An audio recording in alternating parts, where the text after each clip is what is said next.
Welcome to Jewish Boy Calls His Mother. I'm your host, Sadia, and this is my mother, Ima. Hey, Ima, how's it going? Hi, sweetie. Love I you. love you too. This is a Thanksgiving special. Um, we're right after finishing our meal. My mother is all the way in Florida, and I'm here up in Baltimore City. We had nice social distancing meals. Hopefully, God willing, next year we'll be able to do it together. Our As is theme the is, show. yeah, that's right, Hashem. Mhm. Our theme is going to be about dark humor. Now, me and my mother have Well, very let's make it more like dark humor. People's going to think it's racial. So no, Ima, it's not okay. let's term it Okay, as ghoulish humor. it's Ghoulish. no, Ima, that's not Ghoulish is the term. okay. Ghoulish is the term. It's the English term. Ghoulish. Oh my God. Oh my God. Okay, sure, whatever, I whatever told you you want. this has to be more informal. It's Jewish boy calls his mother, so it should be more informal and You are Hamish. so drunk in it now, aren't you? How far gone are you? How many? Oh God. Alrighty, this is a great idea. This is fantastic. Keep it rolling. Remember, Uh, ghoulish. a ghoulish, Ghoulish. fine, ghoulish humor. Um, and I know from my experience growing up, I had a lot of good experiences with my younger brother Yosef. That we used to always joke around when the going went tough and we were really, in rough spots. Where like there was nothing else for us to do. We would just start laughing because there was nothing else we could do. Um, just something silly enough, not so ghoulish, but just something silly where we were, working on trying to move this couch down this flight of stairs, and I just got so angry, got so fed up, and I got to a point where I just started, just cracking up, and we both started laughing our asses off. But a time that went really ghoulish was my friend Ephraim. He got cancer. He got a tumor, and the rule was we had to joke around about it. We weren't allowed to get somber about it. He dressed up for Purim, which is Jewish Halloween, in case someone was wondering, as Cancer Boy. So dressed up almost like I think he had dressed up almost like a Superman outfit, and he had the word cancer, and he was like, "I'm Cancer Boy." And then we would sing a song to him because he had a tumor on his chest. We would sing, "I'm a tumor, I'm a tumor, I'm a tumor, I'm a tumor, I'm a tumor, I'm a tumor, I'm a tumor, I'm a tumor, I'm a tumor." And that I think, and a few other, we've had a few other stuff. We were just, be like, one of my friends had a soda can, and he gave to him. And he said, "Would you like a can, sir? Or would you like some cancer?" Funny. Um, Uh, and it's what that humor did. I think that helped a lot. I would say somewhat like a Patch Adams situation where laughter is the best medicine kind of thing.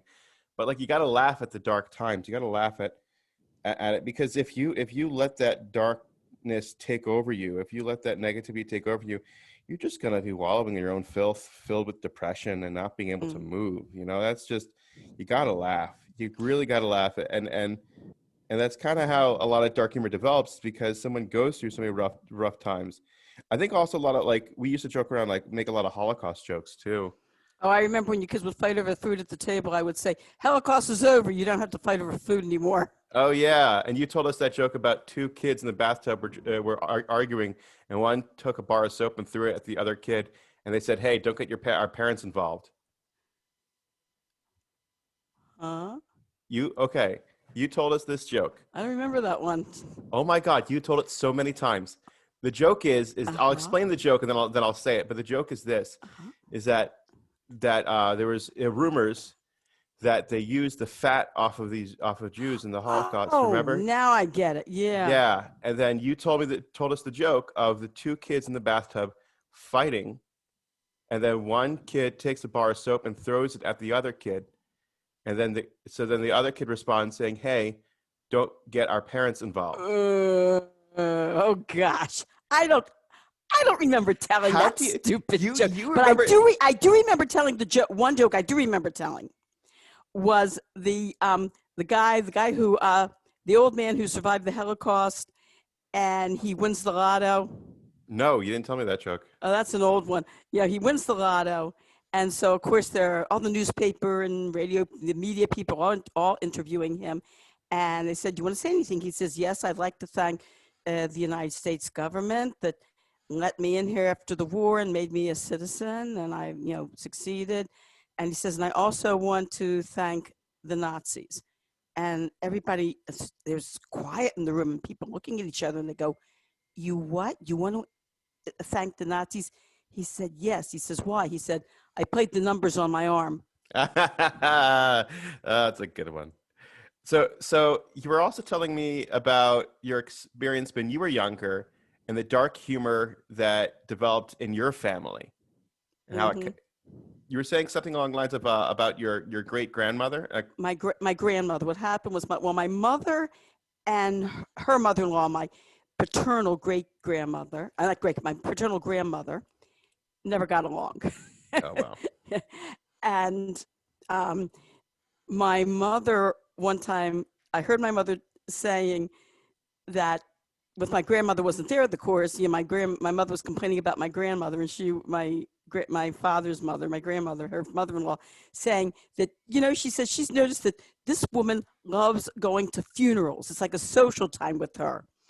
And so I thought, I'm going to try this out. So my grandmother had just come back from a funeral, and she was stopping at our house for a minute. And I see her walking up the path to her house, and she's smiling. And I opened up the door, and just for a joke, I said to her, "Hey, did you have a good time at the funeral?" And would you believe she answered yes? Oh, that's awesome. That's hilarious. I love it. Well, that's where I was going to say, segueing into that, I was talking about Zadie's funeral. Me and Yosef were just cracking up. We couldn't keep a straight face because the rabbi that was giving a sermon, he didn't have the voice for giving a sermon. He really didn't. He was talking about Zadie, like, and Edward Dickman was a very good guy, and it just was a greatness of it. And he would just go on about all these stories that happened to Zadie, and I just the way his voice sounded, me and us were cracking up, but we were stifling ourselves. We were covering our mouths, and because we were covering our mouths, my brother-in-law thought we were crying, and then the end we're like, no, we were just laughing. We were I thought you were crying too. Yeah, no, I mean, I also, like, when it comes to death, I don't respond normally. I don't cry when it comes to death. I really don't. What it is, there were some people. I was talking to a rabbi who told me that he and his wife went to therapy because they, whenever they would hear about tragedies or go to shiva houses or go to funerals, they would automatically start laughing for no reason, and they felt embarrassed. So this rabbi was telling me that he and his wife went to therapy to find out, to try to straighten this behavior out. And the therapist said, there is a condition that people have where there's a certain, I guess, like miswiring in their brain, that when they hear about tragedies or they're at a place where there's a funeral or shiva house, that for some reason their brain is miswired and they can't help it. They actually laugh. And this rabbi and his wife told me that they have to, when they go to funerals, they have to be very careful, and they have to make a conscious effort or just go and leave very quickly. But I want to tell you a funny story, though, that happened with my father's father. Okay. That what happened was we heard that he was taken to the emergency room. And so, of course, we went over there as soon as possible. And by the time we got there, we saw my grandmother was sitting there and crying. And we came in, and she says to my father, "You don't have a father." And she says to us, "You girls don't have a grandfather." So we were standing out after everything calmed down, and my father went to get the car to pick her up, to take her to our house. He pulls up, and we're waiting with her. My older sister and I are waiting with her in front of the emergency room, and we're waiting for the car. And my grandmother says, my grandfather's name was Abe. And my grandmother said, "Oh, Abe forgot his medicine." Oh, and she says, "Oh, that's right. Abe won't be needing his medicine anymore, will he?" Oh God, that's funny. And I actually had to turn my head and walk away because I was about to crack up laughing when she said that. Oh my, what was there something that happened with you had like you had an aunt that never got married? Not an aunt. No, I did know all my aunts were married. It was a cousin of Oh, mine that never. You're not gonna. Not that one. that's a good Not that that one. that No. story. That story. I mean, And this is talk about let's put dark it. Well, humor. this is. But this is Sadia. This is a mixed audience. So I Okay, don't know if I okay, want to tell this one. all right. This is not for any young ears. If I'm anybody, sorry. well, it's it's this we've officially made this more of like for adults Uh-huh. only. It's no longer really for children. It isn't okay. Fine. So you're sure that this is a totally adult audience? If any children are in the audience, please just be informed that this is more of adult themed, and a lot of these stories and conversations are more adult themed. So this is a warning right now that this story that's about to be explained is adult themed. So either please turn it off for your children or go into another room. All right, Okay. So what go. happened was this cousin of mine had never gotten married or had children, and a very horrible thing happened. She had accidentally left the door unlocked and fallen asleep, and a man came in and Assault, sexually assaulted her. assaulted her. Yeah, Yeah. assaulted her. So many months later, I didn't even think about it or something. I was in my mid to late 20s, and I said to my father, I really want to get married. I said, I'm really worried about, being an old maid. I think I was pushing 26 or something like that, which isn't too old, but Oh. but to me, I had so many friends that got married in their, early mid 20s, and here, most of my friends were married, and I hadn't met anybody yet, and so my father said to me, "Well, look at your cousin." He said, he said she was a virgin until she got raped a few months ago. Wait, wasn't she like really old though? She was actually in her 50s. Yeah, so she, I think and her 50s or she was a 60s. virgin in her 50s, and then that was her first time or something like that. Please, okay, we don't have to get graphic about it. Well, it's yeah, exactly. Well, we're just trying to make a point about dark humor and how we Mhm. respond to it. Like I said, it's I do apologize. It's just that this is the theme, and we're just trying to keep the theme. That's all. Yeah, But that my sister, who's a psychologist, always says that humor is a way of dealing with something that's very difficult, or like dealing with death. And if you notice, remember the old cartoons we all used to watch from the 1940s yes. and the 30s? I mean, life during the 30s and 40s was horrible. And these cartoons, you kids notice that these cartoons, a lot of them had that theme of joking around about humor.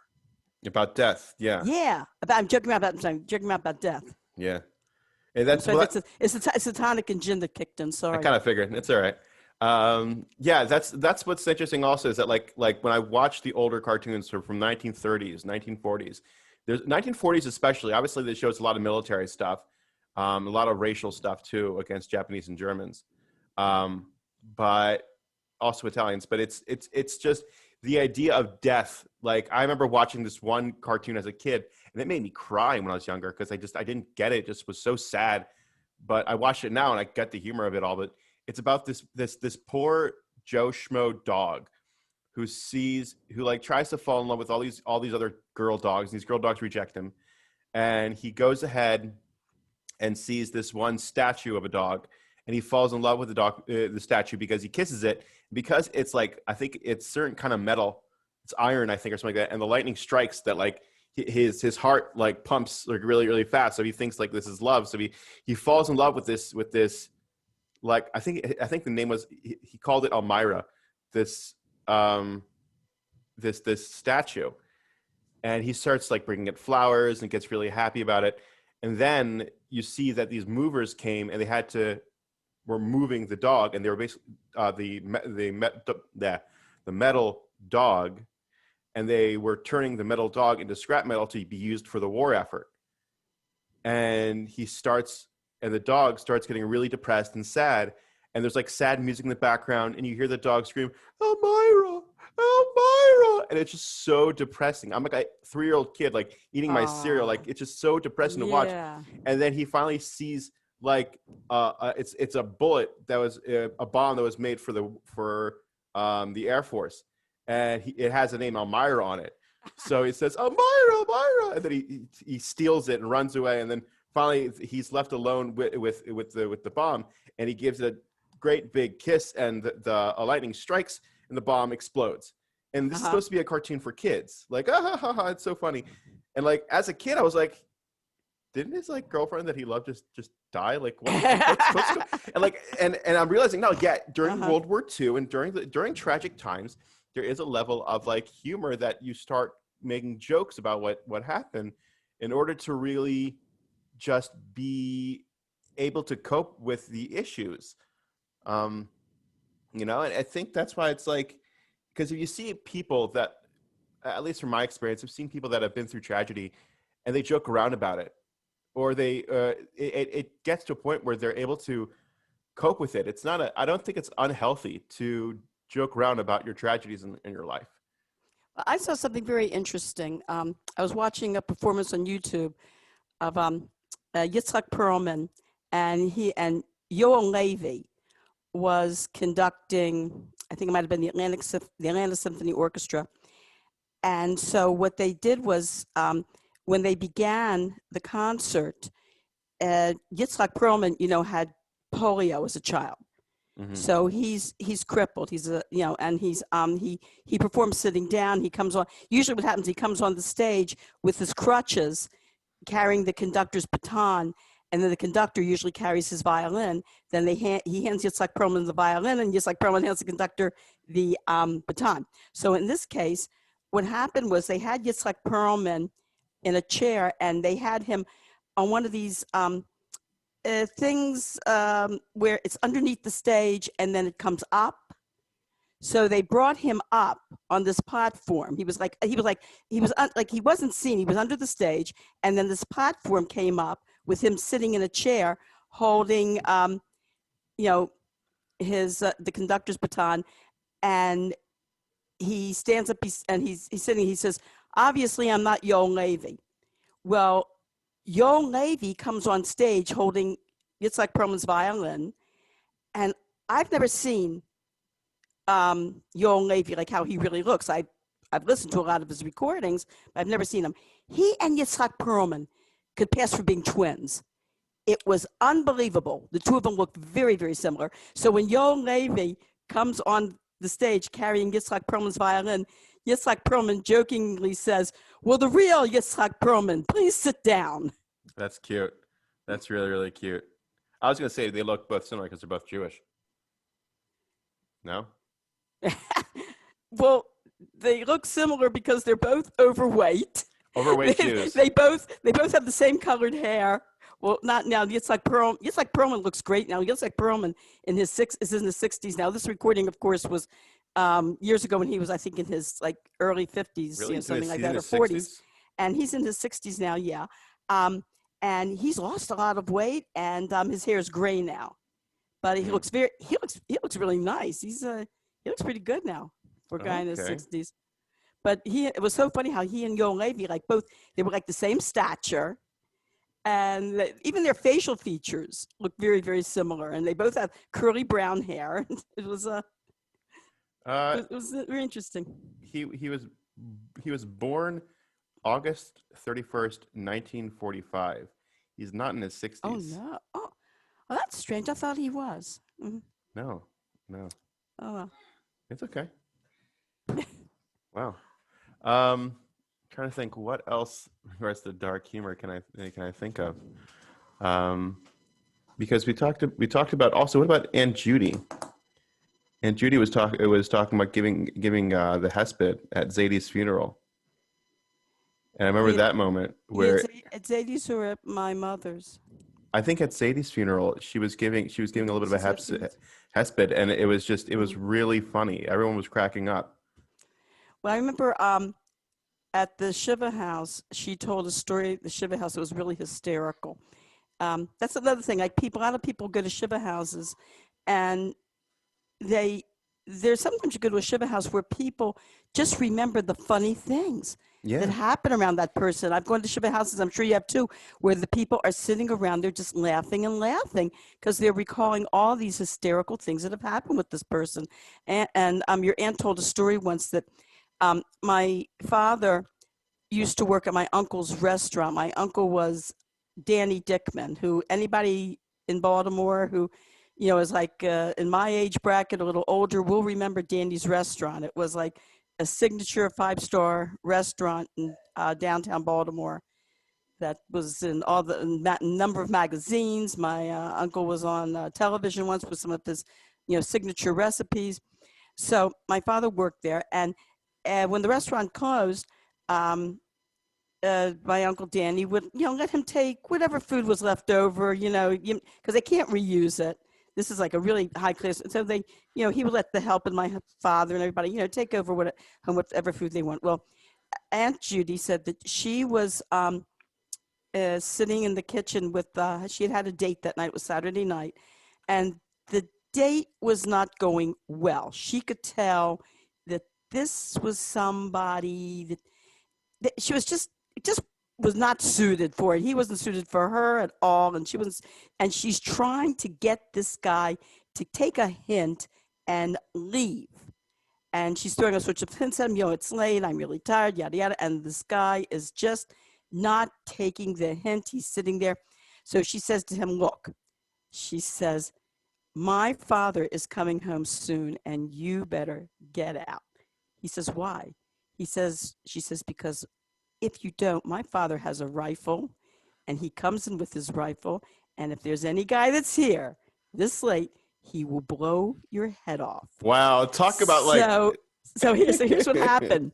So the guy, of course, starts laughing. Well, that night, one of the things that my father brought home from my uncle's restaurant was a long, thin Italian bread. And it was all wrapped up in, of course, a plain brown wrapper. And at that moment, my father comes into the house and he sees the young man and he smiles at him and says, oh, hello, aren't you going to introduce us? And the guy jumps out of his seat. He says, sir, I am out of here. Oh, that's awesome. I love it. Oh, God. That's a perfect story to end. So yeah, I think that's it. I think we're out of time. But that was awesome, Ima. Thank you so much. Okay, you have a good Shabbos, honey.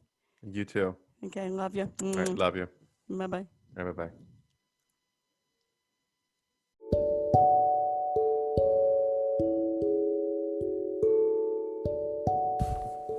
Hi, thank you for listening. Be sure to subscribe and share. I really appreciate it, and my mother does as well.